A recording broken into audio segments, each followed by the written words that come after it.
Hello and welcome to the Car Care channel, and welcome to the all-new Lexus TX. This is a brand new model from Lexus, and in today's video we're going to do a proper technical review under the hood, under the car, inside, outside, everything around it to see what's good and what's not good about the new model from Lexus right after this.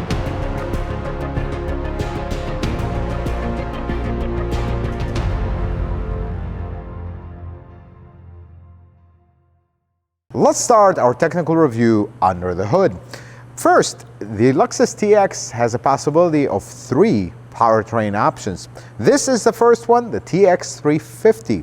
So this has the T24A FTS mated to a 8-speed transmission, the UA81E.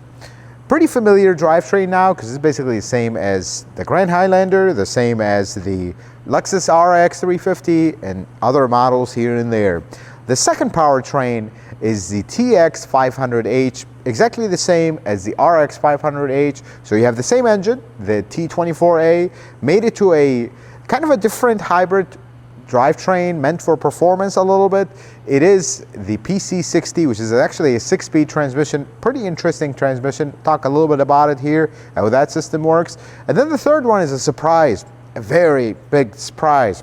The plug-in hybrid model, the 450h Plus. That one has the P810 transmission. It's a ECVT transmission, pretty familiar. But then the engine choice, a V6, a 2GR FXX, please. I thought we were done with the V6, but here's the V6 back and the Lexus TX. So why did we drop it everywhere else?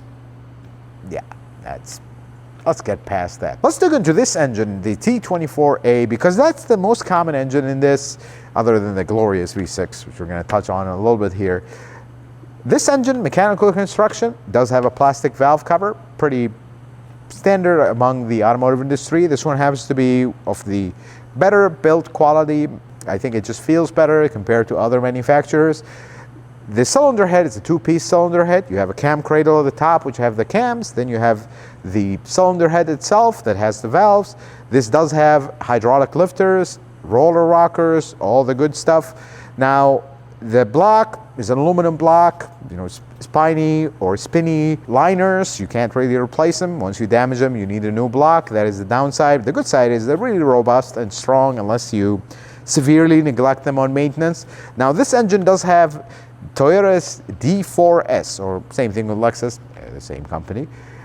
The D4S is a pretty good system. It's been around for a few years now. You have direct and port injection at the same time. The only thing with the T24A that I dislike, the direct injectors actually sit on top of the valve cover. So removing the valve cover for a simple gasket replacement becomes kind of a hurdle, because now you have to remove all the injectors, replace all the seals, and it adds a lot of cost to maintenance. I wish they would have left it the same location as the A25A on the side, but they didn't. They moved them to the front. Now, this engine cooling system is pretty simple. It does have a mechanical water pump, and it does have radiator in the front, heater core inside. Pretty simple. But this one does have, in the TX at least, does have a coolant distribution valve, which is pretty cool. It just helps with rapid warm-ups and whatnot. This engine is also turbocharged, and that's really the biggest thing about it. Medium-sized turbo in the back. Pretty powerful engine for its size. This turbo is oil and coolant cooled. It does have a vacuum operated wastegate, which is actually what you want for reliability. Very simple, just vacuum opens a little mechanical door and that's it. No electronic actuator, none of that. And then on the other side of things, this does have a liquid to air intercooler with its own separate cooling system to cool that. So you don't have an intercooler in the front. That is pretty cool. Now, the second powertrain is basically exactly the same engine. A few tweaks in the programming and whatnot, but the magic happens with the transmission. So it has a 6-speed transmission, but there's no torque converter between them. There's actually an electric motor with a clutch. So when you want to drive only electric EV mode, for example, it disengages the clutch, shuts off the engine, and then you're just driving that electric motor, is driving the transmission, and we're good. When the engine comes on, You start the engine using that motor, and then that starts, they both can drive, or the motor can generate and charge the battery. So it gives it a little bit more of a direct feeling, because you don't have an ECVT, you have a 6-speed transmission. So you do make more power that way, but it is a single motor system. Now when it is all-wheel drive, you do have a motor in the back, which is pretty cool. Now the third powertrain is extremely interesting, and this is the best part. The 2GR FXS. 2GR is an engine that takes its roots back to 2005. Of course, the engine in this one, the 2GR FXS, is the latest iteration, the last revision. It does have plastic valve covers, and everything else is pretty much very old school. 2-piece cylinder head, all aluminum, block and cylinder heads. You do have hydraulic lifters and roller rockers. You do have D4S as well, similar to this. But the biggest thing is there's no turbo, there's no supercharger, there's nothing. It's naturally aspirated, it makes a lot of power. Folks, the TX 450H Plus, which is the plug-in hybrid model, makes 404 horsepower combined. And that's the cool thing about it. But let's dive into the plug-in hybrid model, because they did something that was kind of interesting. I don't know if it's going to be a good thing or a bad thing. I guess time will tell. So when I first heard that we're going to do a plug-in hybrid model, I assumed they're going to take RAV4 Prime and kind of copy paste, and that works with the heat pump system. Actually, they didn't do that. They did something very interesting. So the range for the plug-in hybrid model is 33 miles, which is, some folks will say that's pretty short. But here's why. They actually got away with the heat pump system. So the biggest problem with plug-in hybrids is when the engine's off and you're only driving electric, well, how are you going to heat the cabin? How are you going to heat the battery? It's kind of similar to how electric cars are, but not as bad, because you do have the engine should you need it. They went with the short route, the easy way out. Not as efficient, that's why the range is not as high, but again, this is a pretty big car. They went with a coolant heater. It's a pretty massive device that's right there on that side. So that coolant heater, when the weather is very cold and you're driving in EV mode, it actually uses the battery power to heat up the coolant, and that heats up the battery, and that heats up the cabin, kind of regular, just like the engine is running. And when you need to cool the battery, they just use refrigerant that goes into the battery. That part is similar to the RAV4 Prime. It's pretty interesting that they went that route. It's not the most efficient route, but again, this is not an electric car. If you put that in an electric car, it's really bad business. But in a plug-in hybrid, I can see why they did that, although 33 miles is not a lot, but again, this is a massive car, so that's what they did there, and that's really the difference here. It doesn't have a heat pump. But on the plus side of that system, you won't have the limitations of the heat pump system. So no matter what the temperature outside is, because you have an electric heater that heats up the coolant, you can actually drive it in EV mode in any temperature, because the heat pump system only worked until -14 Fahrenheit. Then the engine was forced on, and you can't really heat up the cabin anymore. So in this case, you do have that plus, which is a small plus, but still. Now, before we wrap up this section, I want to talk about a few things on how this powertrain drives. Now, we're going to focus on this one because this is the one we tested right at this moment. This is the TX 350. The only issue I have with kind of canceling out the V6 in the regular models, except the plug-in hybrid, and switching to a 4-cylinder turbo. Now, power levels, it is adequate. It's pretty powerful. This engine is pretty powerful.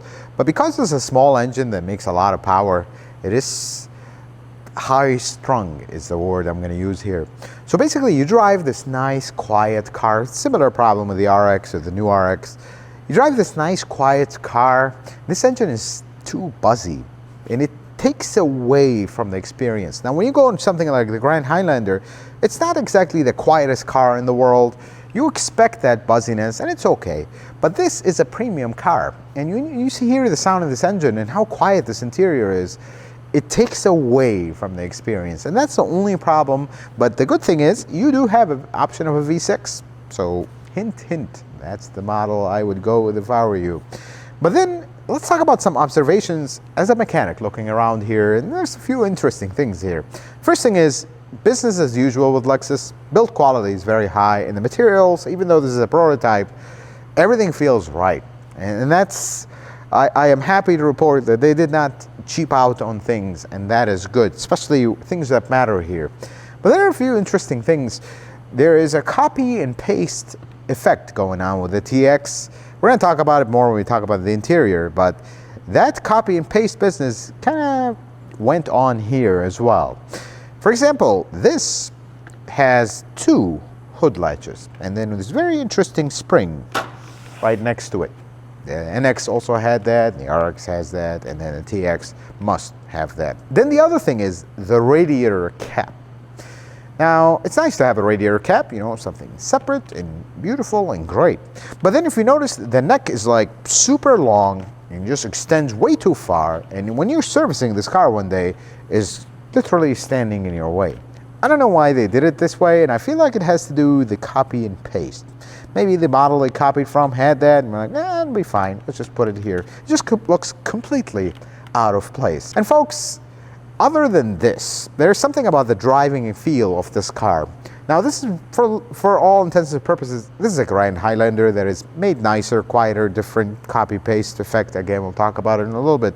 But it does feel different than the Grand Highlander. I think they did more tuning to the suspension, more tuning to the steering, because the steering feels a lot better in here than it does on the Grand Highlander. And I think they should have done a little bit more of that, but that is welcome, because you got to differentiate between the premium luxury model and the regular model in the not just the quietness and the material, but in the way they drive. And I think in that department, they did this very well, except the buzzy four-cylinder. Could have insulated a little bit more, but they didn't. Let's take a look underneath the 2024 Lexus TX.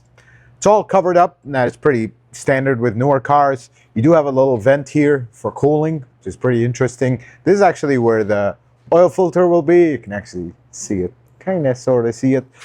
This is where the drain plug will be. Pretty simple for service. Everything else, the covers have to come off. But let's look at the front suspension here. Aluminum knuckle, dual piston caliper. Pretty much the rest of it is pretty standard. This particular model that we are testing, the TX 350, does not have the adaptive suspension, so you don't see anything there. That is just a damper. That's not anything special. The sway bar is actually steel and it's not aluminum, which is nice. Everything else, pretty standard Lexus suspension. Something interesting about this engine, if you look all the way up there, you can see that is an oil cooler. It's pretty cool to see that in basically a family car. That is very, very nice. Now, one thing on the exhaust that I don't like when Lexus Toyota uses these, we've had a lot of issues with them in the past. They have a flex pipe right here. I really don't like flex pipes. That's usually the first place that's going to leak in the future, but that's how it is. This, again, is a prototype, a pre-production prototype, so we can't really comment a lot on the fit and finish and how things are, but things look very well here. If this is how the prototype is, and if the production model is better, we're doing pretty good. Everything is very well covered up here. You notice the exhaust kind of takes a turn. Very interesting turn. This is where the fuel tank is. I feel like they did this because of the different models. You know, you have the plug-in hybrid and you have the regular, like the 500H. So they kind of made the exhaust universal as possible, because I feel like the battery will be here. And if you come look around, you have this giant void where something is meant to go there and it doesn't. You just have this open space here. You notice you have this little bracket here. Pretty interesting. Here's that fuel tank, and here's the drive shaft. It's almost like hidden. It's very high. It's very small drive shaft. Very familiar all-wheel drive setup.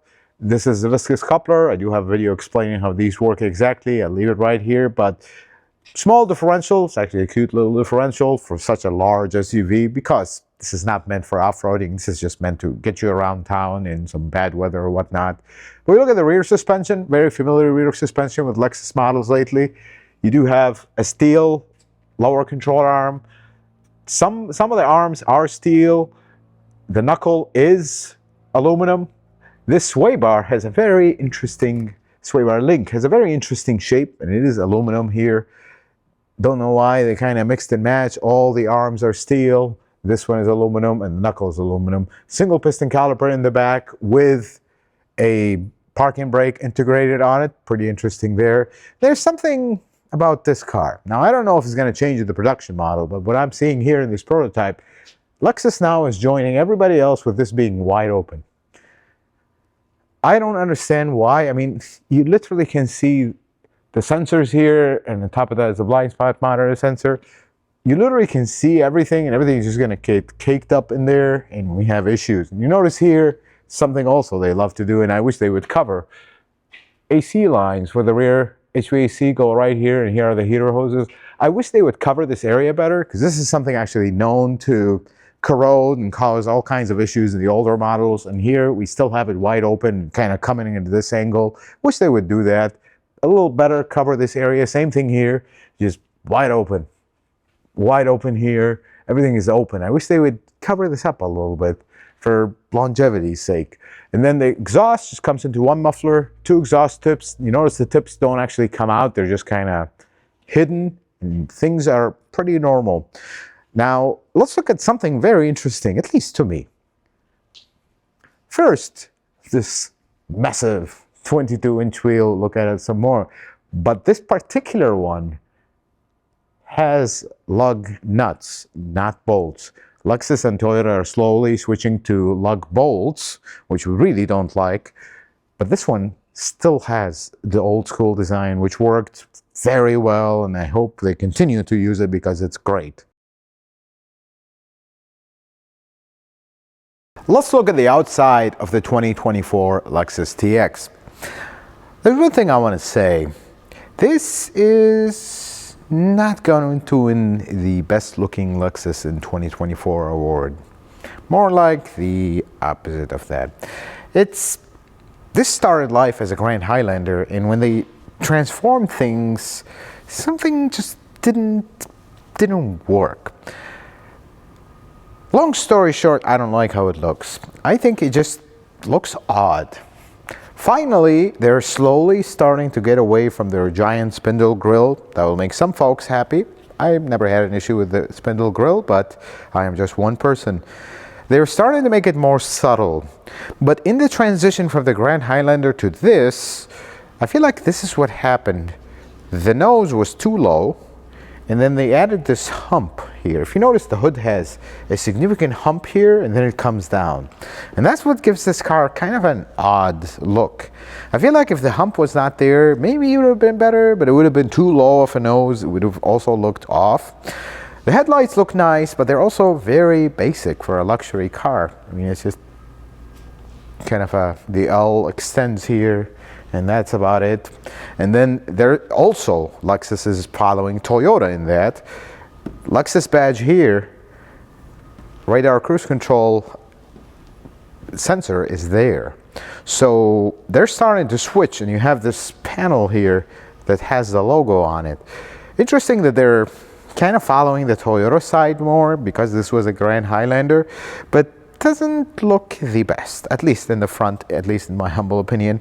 You do have the tiny fog lights here, which is something that was slowly disappearing from the automotive industry, but here it is back. From the side though, things get a little better. I mean, it is a very box shape, very purposeful shape, just like we talked about in the Grand Highlander. I like that the flare arches are body color, which is nice, makes it look classy. It doesn't look like they ran out of paint or something. The wheels are very nice. They're 22-inch wheels. I think they don't look that big, but they're actually 22-inch wheels, and that is very interesting to see on a car like this. This is basically a family hauler that's nicer, the Grand Highlander Plus, if you would. Everything else on the side is very similar to the Grand Highlander. It's just a big box. When you get over here, you have this black panel that kind of gives it, like the glass continues. I think that's a nice touch. It just gives it a little bit of modernness. It's a small touch, but it works.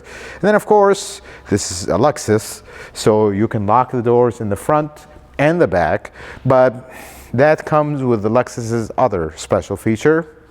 This is actually not a handle, this is just a button. That's another thing that Lexus loves to do, which we're going to talk about a little bit more in the video.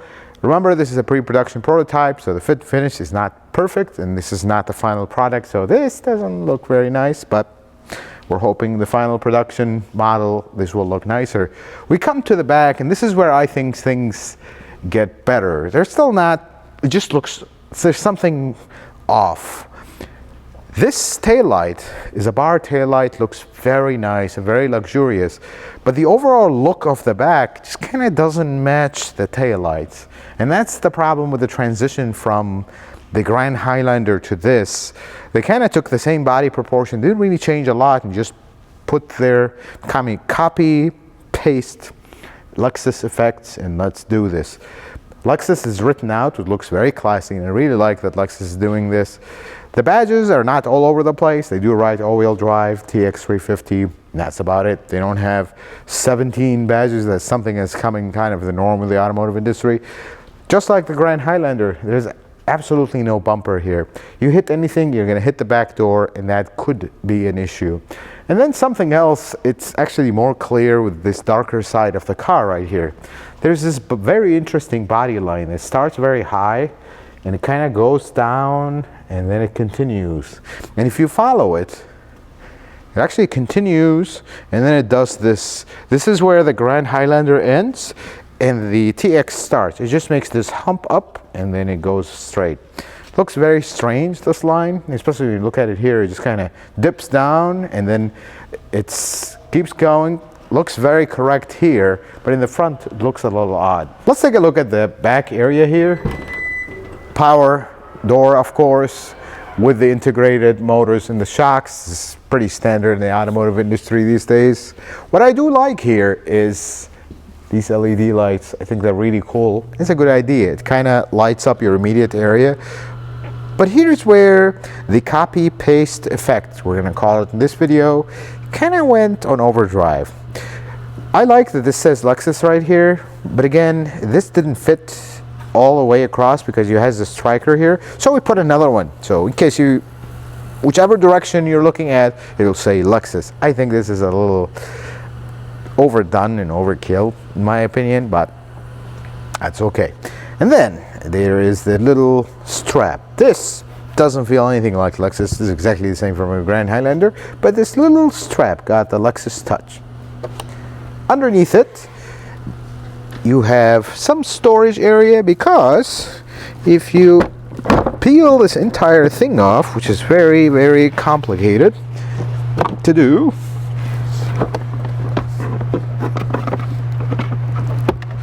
to peel this and this, you see a spare tire. Not going to complain that it's a little cumbersome to get to the spare tire, but at least we have the spare tire. You notice another Lexus touch, this big insulation, big heavy insulation over the Grand Highlander, and that's really what makes this make sense over the Grand Highlander. In this panel, it'll take you a minute to put it back in, because you literally have to disassemble your car to get the spare tire. There we go, we got it. Biggest thing about this is the third row is up and you have some space. This space is actually larger than a Lexus GX, which initially appears to be a much larger SUV. This is actually bigger. And that's the biggest thing about this and the Grand Highlander. Now this does have power folding, very slow power folding third row seat.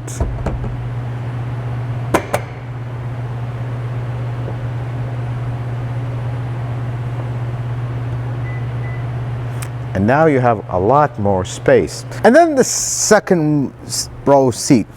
This is my problem with this. First, you come to this, there's a button here that does this. Well, this is to access the third row seat. I like that it's a button.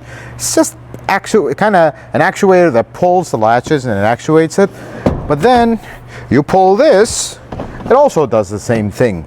So on the side of the seat, there is one handle that moves the seat forward and back. And then there's another handle, when you pull it, it does nothing. But if you look at it, it says number 1 and number 2. So if you want to fold the seat flat, There's a two-step process. You have to pull this and then pull this. I don't know why they made it a two-step process. I think could have just made it in one. I feel like that was an afterthought to make it do this. But let's fold the other one. Then you have a lot of space.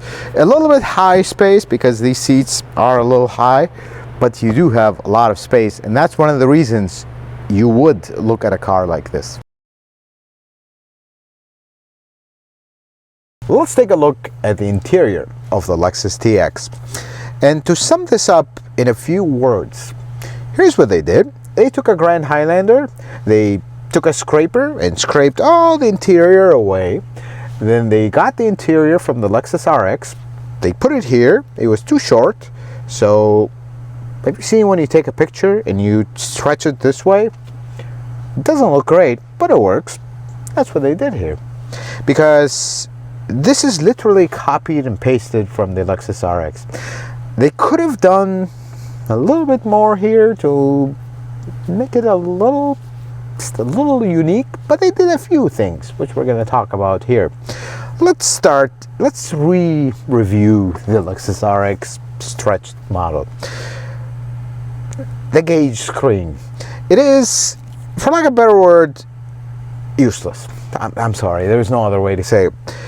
It basically displays the gauges, and you can kind of change the orientation, but it doesn't do much else.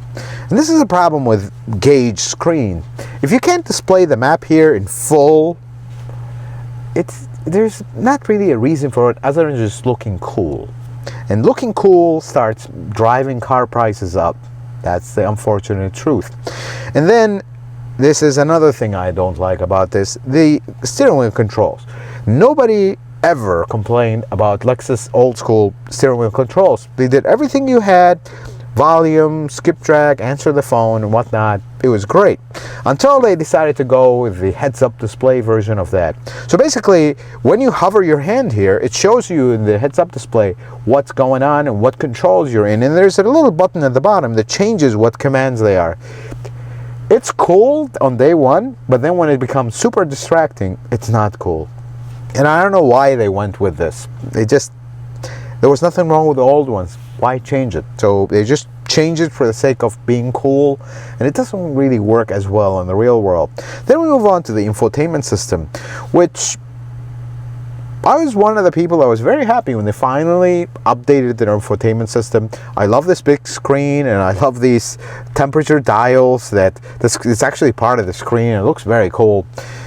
But then most of your physical controls were gone, and they're all on the screen, including your heated seats and all that. And then the system initially looks okay, it's very friendly and it works, but it's very glitchy.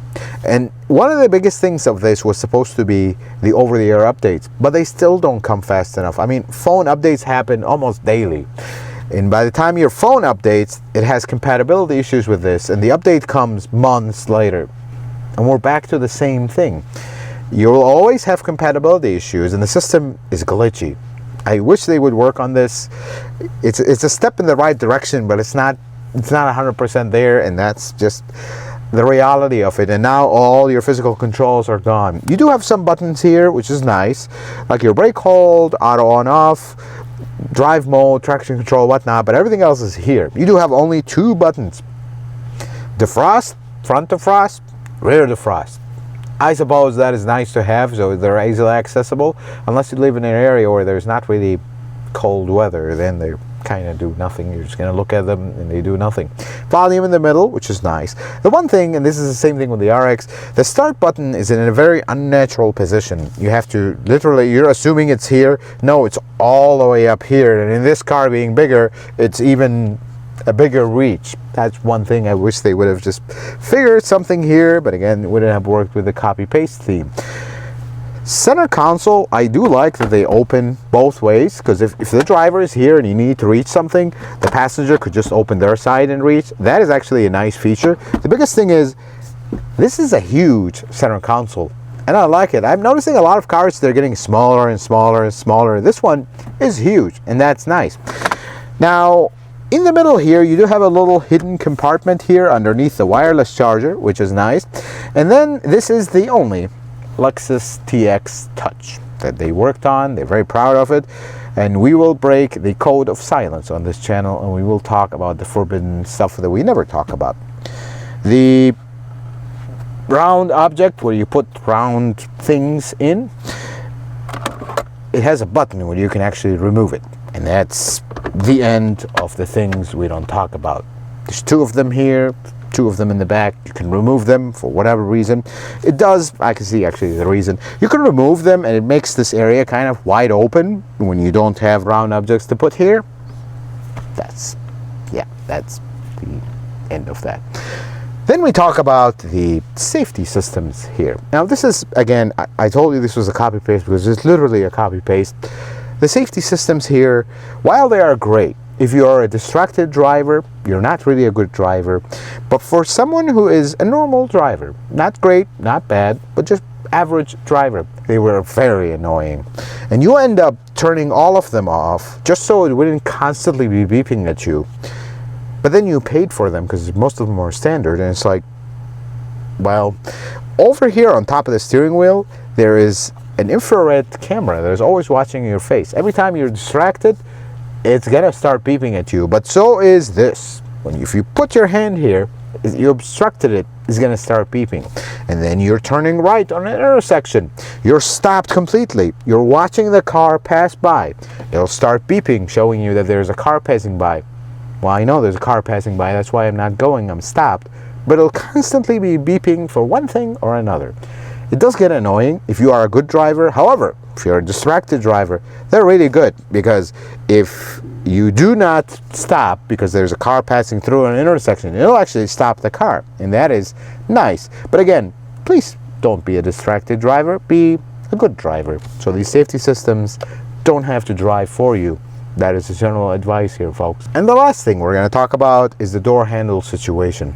This is, again, same thing with the RX, same thing with the NX. This is the direction Lexus wants to go. I really hope they change, because these doors, they don't have a physical release. They're just buttons. I mean, you lock the door, it doesn't make any sound because there's nothing locking. It's just the computer not responding to the doors at all. And you hit unlock, just a little light shuts off because there's nothing physically locking or unlocking. It just won't respond. So to open this door, you just push this button and kind of push the door. Now, this is great once you get used to it. It's not a big deal. You just do this and the door opens. Same thing on the outside. Just push your hand, push the button, and it opens. But the problem is when you have people come in your car that are not familiar with it, a friend, mother-in-law, somebody that doesn't sit in your car all the time other than your family, here's what they're going to do. They're going to look at this and be like, okay, this is a very small weird handle. They're going to do this and it's not going to open. They're going to be fighting with it because you have to press it 2 times. That's actually this emergency release, and when you press it, it's going to make all these sounds. Why did they do this? It's so not well thought out. This is, if you want to do something like that, do it, but make the function the same as most people are used to. I mean, how hard would it have been to hide this somewhere underneath, put a regular handle that just has a switch at the end of it, so people would do the same action of any other car they're used to, and it does the same thing? Because I understand the reason they did this is safety, and safety is great, but this will get in the way. I've had some people in this car, I've had the people in the RX. It's always a fight with the door to open it, and you have to stop, explain, and it really gets annoying. It almost feels like your car is broken, and that's the sad part of this. But let's talk about the second row seat in the Lexus TX. I'm 5'7", this is my driving position. I have plenty of knee room. This is a very comfortable place. Obviously, this is why you buy this car. Now, this one does have the captain chairs with a little console that have some of these things that you can also remove. You do have a manual sunshade. At this price point of this car, I can live with that. That's okay. But here's an interesting thing. You have lock, unlock buttons here as well. So I feel like they kind of dual purpose this. Of course, you can lock these out from the driver's door because you have kids here. But they dual purpose this for chauffeur driven, I guess. I don't know where they were going with this, but You do have lock unlock here, which if you have adults in the back, that is actually kind of neat. Now you do have HVAC controls right here, heated and cooled rear seats, which is pretty cool, second row seat. You do have a separate climate zone here, not dual, but just single, and that is pretty cool. You do have some USB-C charging ports down there. You have a little storage area right there. It's actually a pretty comfortable place here. But the reason you buy a Lexus TX is the third row seat. Let's go check that out. Let's take a look at the third row seat in the Lexus TX. This is actually the reason you would buy a car like this. There's something pretty interesting here. They only seat for two here. So technically this is a 6-passenger. This particular configuration is a 6-passenger one. I thought the whole reason was a third row seat, but that's what they did here. But the cool thing is you do have good knee room. You can actually sit adults here. Now my thigh is pretty high. That's pretty typical with third row seats. But because this is a Lexus, you can actually adjust the back a little bit here. And that is pretty nice. I mean, you can lie back there. Of course, you're taking back from the storage space in the back, but still, it is something. A little bit of amenities here. That is cool. You do have a USB-C charger here, which is nice. But the nicest thing here is you have a roof vent. Folks, in the car design world, or kind of how things work behind the scenes, putting roof vents is actually the hardest thing because you have to run the ducting on the headliner itself, and that is a nice thing. You have it also in the second row seat, but having these vents with a giant panoramic sunroof is actually a pretty good design because headroom in this car is pretty good, and that goes to their good engineering here. Now, the one thing that got slightly looked over, you have a little shade in the second row seat. We don't have one here. Would have been nice to have one here, actually. Let's talk about some things I do not like about the Lexus TX. Starting with something that is not really specific to the Lexus TX, it's more the whole Lexus lineup lately. The door handles. Folks, the door handles are electronic. You pull the handle, you're actually pushing a button and an actuator unlatches the door. Same thing on the inside. Yes, you do have a manual release should your battery die, but that's not the point. The idea behind that is, should a pedestrian, bicycle, car is passing by, the door will prevent you from opening and you don't hit your car. And that's great for safety. But the problem with it is you're going to have to live with this handle. So every single time a person that is not used to your car sits in the car, you have to explain to them how to exit because they're going to pull the handle to do the manual release. Now the door goes you have to activate it twice, and all this fuss, the unnecessary fuss. I mean, you'd expect something like this from a techie, edgy company, Audi, BMW. They're always after this latest technology because their buyers are always edgy. But Lexus is not that company. Sensible people buy Lexuses. They don't want drama. They don't want fuss. They want nice, reliable, comfortable, quiet, no drama cars. There is nothing that causes more drama than these doors, and that's why I don't like them. And then the other thing is, this particular car is not the best looking car in the planet, let alone in Lexus land, let alone in Toyota land. It just, the transition from the Grand Highlander to this, something went south. And I feel like it was rushed, and they could have done a lot better than this. I mean, the Lexus RX, the new one, I think it looks pretty good. If they would have just worked a little bit, not just copy-paste the looks, it would have worked even better. But the looks are not the best. And then the biggest thing I really dislike about the Lexus TX is, why does this get the V6 in the plug-in hybrid model and the RX doesn't? This will make a lot of people very upset. This is a little bit bigger than the RX. Great third row seat, but it is not that much bigger than the RX, but it gets a V6. And then here's the next problem, and this is kind of a Lexus Toyota universal problem. I've been working on Toyota and Lexus models and with a dealership and then out. I see this all the time. This is a universal problem. The team that worked on this never once communicated with the team that worked on the RX. Because here's the problem that I see. When the RX 500h came out, the marketing department was shouting, "This is the performance model. This is the greatest thing ever to happen to hybridization of Lexus land," and all this jazz. And then we have a plug-in hybrid model that makes more power. And we still have a 500h in this, but it makes less power than the plug-in hybrid model, which makes 404 horsepower because it has a V6. And when the new RX came out, the biggest complaint about it was the engine's too buzzy. And same thing here. But then we have a V6 in the plug-in hybrid model, so you can make a V6, you just choose not to. Which one? This is the confusing part, and what I really dislike about that is that Team A does not talk to Team B.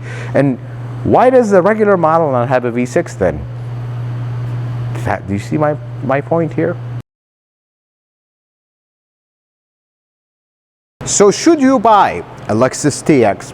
Folks, as a Lexus, this is a nice one. They took a regular Toyota model, they copy and pasted all the Lexus cool stuff, and there we go.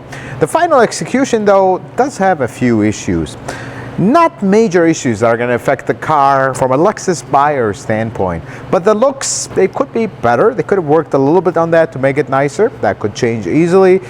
The inside though, they did it well to a point. This is, after all, a prototype, so I can't comment on the final materials and kind of the fit and finish, but this is a quiet place to be in. Similar to the RX, the best way to describe it, it's a copy-paste from the RX. It's quiet, it's refined, everything feels higher end. But of course, nothing is perfect. That's always the case with even the best car out there. The door handles, I really don't like them, and a lot of people don't like them. And the problem is, the Lexus buyer is the type of buyer that does not like gimmicks like this, even for safety purposes. And the second thing is the infotainment system. We welcome the change to make it more modern and make it better and more featureful and all that, but it's very glitchy. And the problem is, we again go back into the cycle. The phones get updated and the software here doesn't get updated as often, and then we have compatibility issues, and here we go. The cycle repeats again. Don't know when Lexus and Toyota will get a really good infotainment system. This is definitely a step in the right direction, but it could use work. And finally, the price. The problem with a car like this is we reviewed the Grand Highlander. We really liked it because it was focused on being the ultimate family hauler, has a really good third row, but at this price, within the Lexus family, you will not have the same type of buyer. Typically, when you have a family this large, quiet ride is not on your list. Economy, though, is. So that's the only problem with a car this big that is not a GX or an LX, which are truly special in their own way. This may fly a little bit under the radar for most folks that look at it simply because of its price. I understand the price. I mean, the Grand Highlander is not cheap because it is a lot of car. It's very functional and very practical for families that need a proper third row. This is very nice on the inside, very quiet, very refined, and this actually drives a lot better than the Grand Highlander handling wise. But again, the shopper for this type of car, these things will not matter, so this may be an issue. Now, long-term reliability, this, from everything looking around it as a mechanic, I think this will be more on the top of reliability for modern cars. However, there is one thing to be said, and that is the truth. Within the Lexus and Toyota standard of reliability, because this is a turbo engine, this will be a little bit mid to lower pack if you don't take care of them. Folks, maintenance with these turbo engines are super important. I did a video on that. I'll leave it right here. But the best part is, if you don't want to deal with the turbo engine, in this particular, I think this will be the selling point for this. You got a V6.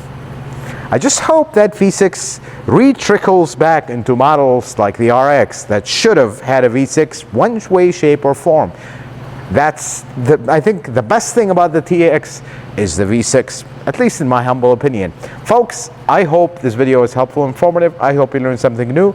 If you like it, consider giving it a thumbs up. If you're not a subscriber, consider subscribing to the channel. Check out some other videos. And until the next video, folks, may the Lord bless you and keep you, and you have yourself a wonderful day.